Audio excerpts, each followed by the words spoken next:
Yeah, the one thing, America's had a history with dealing with monopolies, whether it's been in steel or oil and gas. But, this new digital space is something I'm sure the founding fathers never saw coming, where, I think there's a digital identity you have out there. And sometimes you don't know that this war is going on in your brain and on your mobile phone. And sometimes, you don't know that these things are happening to you, that your ideas are being co-opted. And it's happening right in your living room, whether that's happening from Facebook or Twitter or the left or from China or Russia. And so it's this weird kind of, it's like a weird warfare, almost like a weird guerrilla war or shadow war, where I don't know if even an individual knows it's happening to them. So it definitely seems like a tricky one to fight back against. Yeah, and I mean that's something which comes across with me quite a lot in the US. I mean, I deal with a lot of Candace's, media, sort of digital media presence and advertising and all this kind of stuff. And it's like, what amazes me often is when you talk to a room of supporters. I mean, there's two things which come out. First of all, they're very unaware of exactly how much power the digital media companies have, and that's a frightening thing to then present to them all in one package and say, guys, by the way, they know pretty much everything about you. 70% of your personality can be derived from your social media presence. That's a terrifying thing. Most of them have Facebook and Twitter, and they use it to keep up with old friends, and they think that's pretty harmless. Little do they know that, Facebook can track, basically when your dog needs to be taken to the vet.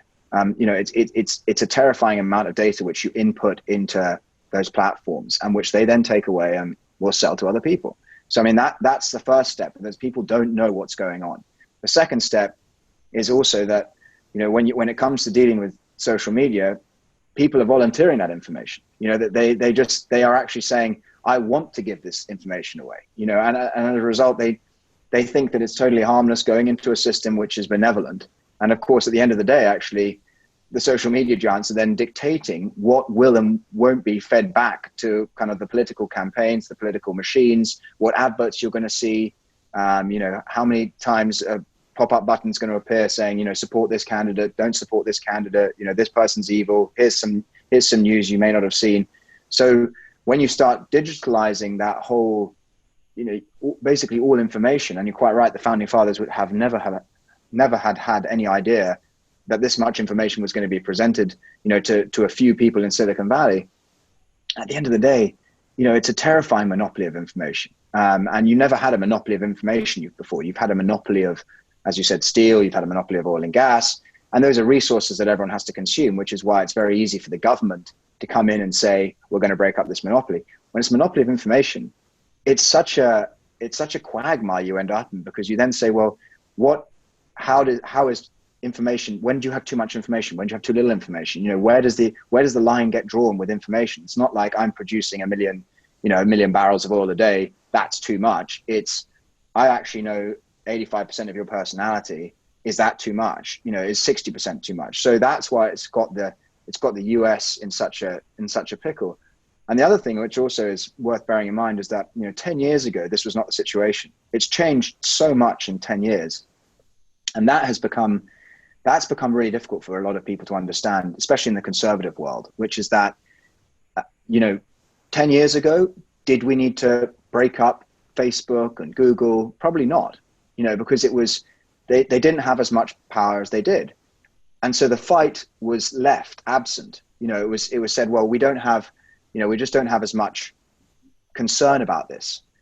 In time, they slowly gathered more information whilst they were left alone, until it kind of came to 2016 and 2017. And suddenly people said, whoa, hang on a sec. Now these people have got way too much information. And the trouble is, it's too late by that point, because once you realize they've got too much information, it's too late. And that's exactly where the conservative movement has found itself in the last 2 years, which is that we all woke up a little bit too late to this problem, and nobody took it on early enough. And now the fight on our hands to reclaim free speech from the tech giants is such a huge fight that it takes somebody with some real, cojones to go out there and basically fight the tech giants, and some really deep pockets, because of course these guys are, $1 trillion companies. So now we have a real problem on our hands where it's too little too late. And now we've got to sort it out either through regulation or through competition. And of course, in that meantime, when we're either sorting it out through regulation or competition, you'll have continued censorship. So that's the place that most conservative influencers have found themselves in.